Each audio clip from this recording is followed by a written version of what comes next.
नमस्कार दोस्तों, मैं doctor Umendra Kumar, consultant paediatrician. और आज के इस वीडियो में हम लोग बात करेंगे कि क्या वो परिस्थितियां हैं जिसमें एक नवजात शिशु को तुरंत किसी शिशु रोग विशेषज्ञ या हॉस्पिटल में ले जाकर दिखाने की ज़रूरत है। तो हमारा नंबर 1 पर है ब्लीडिंग फ्रॉम एनी साइड। अगर बच्चे के नाक, मुंह या नाभि या किसी भी रास्ते से अगर खून आ रहा है तो उसे तुरंत चिकित्सक से दिखाने की ज़रूरत है। नंबर 2 में है हमारा जॉन्डिस। अगर बच्चे की आयु 24 घंटे से कम है और उसे जॉन्डिस दिख रहा है या बच्चा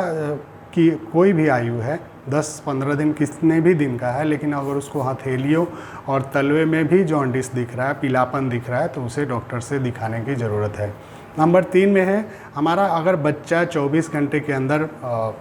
पखाना नहीं किया है या 48 घंटे के अंदर पेशाब नहीं किया है तो उसे भी तुरंत डॉक्टर से दिखाने की ज़रूरत है। नंबर 4 में है कि अगर बच्चे को बार बार वॉमिटिंग हो रहा है या बार बार पतला पैखाना हो रहा है तो उस परिस्थिति में भी बच्चे की चिकित्सीय जांच की ज़रूरत है। नंबर 5 में है कि अगर बच्चा पहले फीडिंग ठीक ले रहा था और अभी वो एकाएक दूध पीना बंद कर दिया है या पहले से कम दूध पी रहा है तो उस परिस्थिति में भी बच्चे को डॉक्टर से दिखाने की ज़रूरत है। नंबर 6 में है कि अगर बच्चा बहुत ज़्यादा सुस्त दिख रहा है या बच्चा बहुत ज़्यादा रो रहा है और किसी भी तरीके से वो चुप नहीं हो रहा है तो उसे आपको बच्चे के डॉक्टर से दिखाने की ज़रूरत है। नंबर 7 में है कि अगर बच्चा के मुंह से बहुत ज़्यादा झाग आ रहा है या बच्चे के होंठ से लार टपक रहा है तो ऐसी परिस्थिति में बच्चे को भर्ती करने की ज़रूरत है, क्योंकि कभी कभी इस कंडीशन में कॉन्जेनाइटल ट्रैकियोइसोफेजियल फिस्टुला नाम की एक जन्मजात बीमारी होती है जिसमें कि इमीडिएट बहुत जल्दी सर्जरी की ज़रूरत पड़ती है और नहीं तो फिर बच्चे का के सांस की कठिनाई बढ़ जाती है और कभी कभी जान भी चली जाती है। एक्चुअली इस परिस्थिति में बच्चे के सांस और खाने की नली में एक कनेक्शन हो जाता है जिससे कि यह परेशानी होती है। तो उसके बाद है हमारा नंबर 8 पर चॉकिंग, यानी अगर बच्चा कुछ फीडिंग आप करा रहे थे या बच्चा अपने से फीड ले रहा था और उसका दूध सरक गया तो उस परिस्थिति में बच्चे को कभी कभी सांस लेने में दिक्कत हो जाती है, बच्चा बेहोश भी हो जाता है, बच्चा नीला पड़ जाता है। तो ऐसी परिस्थिति में उसको तुरंत चिकित्सीय जांच की ज़रूरत है। हमारा 9वां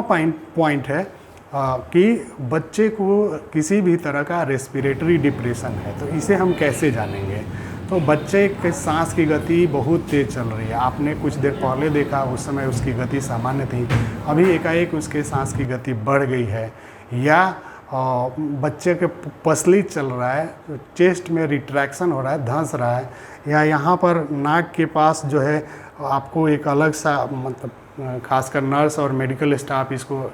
आइडेंटिफाई करते हैं कि नेजल फ्लेयरिंग हो रहा है, तो उस परिस्थिति में उसको तुरंत जो है चिकित्सीय जांच की ज़रूरत है।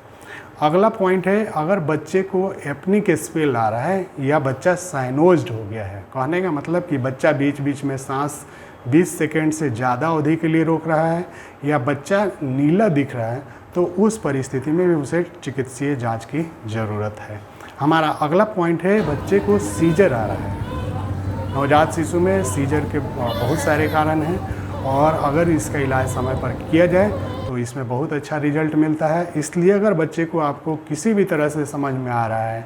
कि इसको झटका आ रहा है तो उसे तुरंत आपको चिकित्सीय सलाह लेनी चाहिए।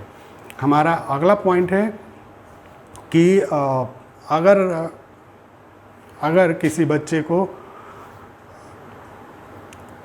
पहले से एकाएक उसका टेम्परेचर बढ़ गया, मतलब आपको लग रहा है कि फीवर है और आप टेम्परेचर देख रहे हैं तो बहुत ज़्यादा बढ़ा हुआ है या टेम्परेचर उसका बहुत ज़्यादा घटा हुआ है, तो उस परिस्थिति में भी बच्चे को चिकित्सीय जांच की ज़रूरत है।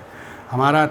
13वां पॉइंट है कि अगर किसी बच्चे को कोई भी सुपरफिशियल इन्फेक्शन आपको दिख रहा है, कहने का मतलब कि बच्चे के चेहरे पर बहुत सारे पस्ट्यूल्स हो गए, ये 2-3 दिन के बच्चों में होता है, या बच्चे के नाभि के चारों तरफ आपको इन्फेक्शन दिख रहा है, उसके पखाने के रास्ते या कहीं भी आपको कोई सुपरफिशियल इन्फेक्शन दिख रहा है तो आपको उसको चिकित्सीय जांच की ज़रूरत है। सामान्यतः अधिकतर जो टर्म बेबी होती है जिनका नॉर्मल डिलीवरी होता है या सिजेरियन डिलीवरी होता है, अगर उनका ट्रांजिशन अच्छे से हुआ और उन्हें सांस लेने में कोई दिक्कत नहीं हुई तो ये बच्चे सामान्य लाइफ प्राप्त करते हैं और अच्छे से उनकी फीडिंग होती है, सुसु पोटी करते हैं और उनका केयर सामान्य रूप से हो जाता है। लेकिन अगर किसी भी बच्चे में उसका अगर समय से पहले प्री टर्म डिलीवरी हो गया है या टर्म डिलीवरी हुआ है और इसमें से कोई उसको परेशानी हो रही है तो उसको तुरंत आपको शिशु रोग विशेषज्ञ से या नियोनेटोलॉजिस्ट से दिखाने की ज़रूरत है, क्योंकि ऐसे बच्चों में अगर समय पर हम लोग उपचार शुरू करते हैं तो काफ़ी अच्छा रिजल्ट मिलता है और ये बच्चे भी अन्य बच्चों की तरह अपना सामान्य लाइफ